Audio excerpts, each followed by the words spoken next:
Hello friends, welcome to UPSC Logics and my name is Siddharth and today I'm going to discuss India's freedom struggle, the first phase, and we are going to have a look at the growth of national consciousness. So India came under the British rule mainly because there was a lack of spirit of nationalism in the modern sense in India at that time, and the country was divided into a number of independent states, and there was only regional patriotism that basically was loyalty to the local chief. In fact, the first attempt at the national revolt against the British in 1857 failed because the whole country did not participate in the revolt and the British were able to move from one place to other, curbing down the revolt. And so it was only after the failure of this revolt that several factors or causes contributed to the rise of growth of freedom struggle or the national movement in India. So let us have a look at the reasons behind the development of the growth of national consciousness. So there was a growing resentment or grievances of the different sections of the society. And this was because of the economic policies of the British, which were basically the trade, industrial and revenue policies that had adversely affected the interest of almost all the sections of the Indian society, such as the peasants, the workers, the middle class, and particularly the educated section. So even among the classes that had vested interest in the continuance of the British rule, such as the native rulers, the landlords, the jamidars, the village moneylenders, etc., there was some amount of resentment due to the British racial superiority and discrimination. The next was the administrative and economic unification of India, and the British had gradually introduced a uniform and modern system of government throughout the country, and this thus unified it administratively.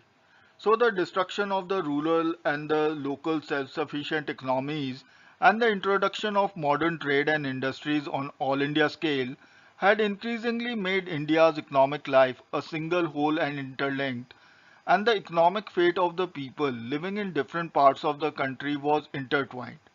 So there were introduction of new means of transport and communication such as railways, telegraph and postal system, and these had brought the different parts of the country together and promoted a mutual contact among the people, especially among the leaders. And this unification was of course done by the British in their own interest, but it did facilitate the rise and growth of nationalist movement in India. The next was the spread of education and thought and English language.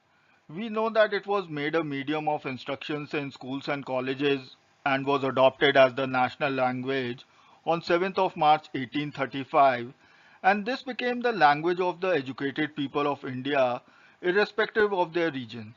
So it provided the best means of understanding and developing close contacts between them, and these Indians came in contact with the Western ideas and thoughts such as liberty, equality, democracy, then socialism, and some of them had even direct contact with the Western civilization. So it is these English educated Indians who developed the organized form of the Indian nationalist movement.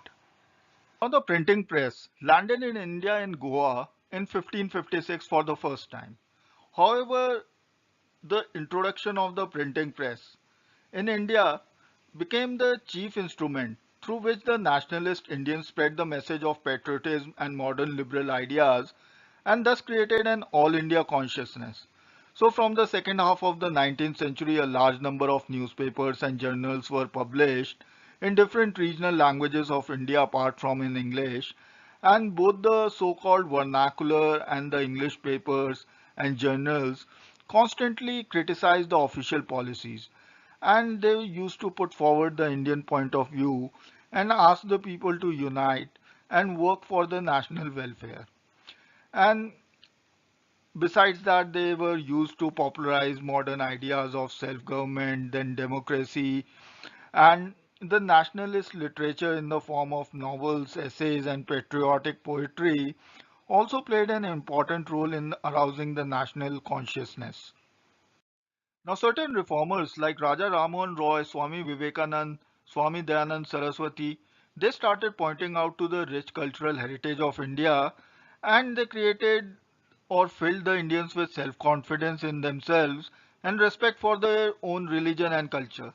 So in a way they were able to counter the British propaganda that Indians had never been able to rule themselves in the past and that Hindus and Muslims had always fought with one another. And Indians were destined to be ruled by a foreigner. In fact, Swami Dayanand, for instance, was the first one to use the word Swaraj, and many Arya Samajis were in the forefront of the national movement and were primarily responsible for the rise of extremism in the Indian National Congress. So the work of the Theosophical Society was also responsible for restoring the self-confidence and self-respect among the Indians. Now, the British had always believed in racial discrimination, and this was practiced quite openly in each and every respect, whether it was eligibility for the public post, or in administration of justice, or in payment of employees, and even in personal matters. So, all these practices and happenings were given wide publicity in the Indian newspapers, which in turn created a feeling of national humiliation among the Indians. And thus, the feeling of Indians were inflamed against the British, and this facilitated the growth of national consciousness. The last but not the least was the reactionary regime of Lord Lytton and the Ilbert Bill controversy.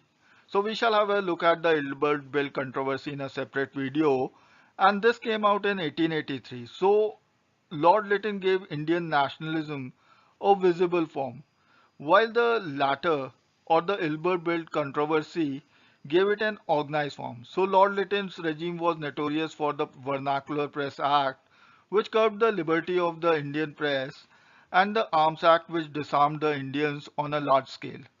In the Second Afghan War, that affected the economy of India badly, and he held the imperial darbar in Delhi at a time of terrible famine in India, and the abolition of import duties on British textiles, the reduction in maximum age limit of the ICS examination, and therefore he reduced the chances for Indians further.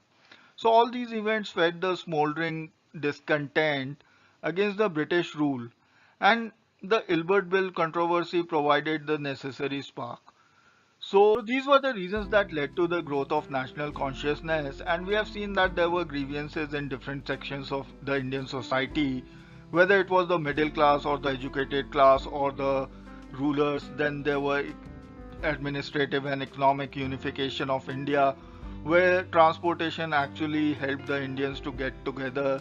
Then there was a spread of Western education and thought, so we know that English became the official language of India in 1835, and this helped people to communicate with one another, especially the leaders who all came together with the Western thoughts and ideas of liberty, equality, democracy, and socialism. And then there was the introduction of the printing press, where widespread printing materials were done, and these were to basically criticize the British policies, so lots more Indians came to know about them. Then there were religious reformers like Raja Ram Mohan Roy, Swami Vivekanand, Swami Dayanand Saraswati, etc., who pointed out to the rich and cultural heritage of India, and the racial superiority of the British and their practice of social exclusiveness, of course, helped the Indians to develop a national consciousness. And then it was the reactionary regime of Lord Lytton from 1876 to 80, and he held the imperial darbar in Delhi at a time of terrible famine, and also did lot of different changes that affected the Indians directly. And all these events led to the discontent among the British rulers. In fact, it was the Ilbert Bill controversy that gave the necessary spark to the rise of nationalism, or the rise of the national consciousness in India. So friends, this brings us to the end of this particular video. I hope you have enjoyed it and understood what were the reasons behind the growth of national consciousness. And in the next video, we shall have a look at the Ilbert Bill controversy. So thank you so much for watching, and do like and subscribe to the channel if you are watching it for the first time, and don't forget to press the bell icon to get the latest notifications from UPSC Logics. So thank you so much, and Jai Hind.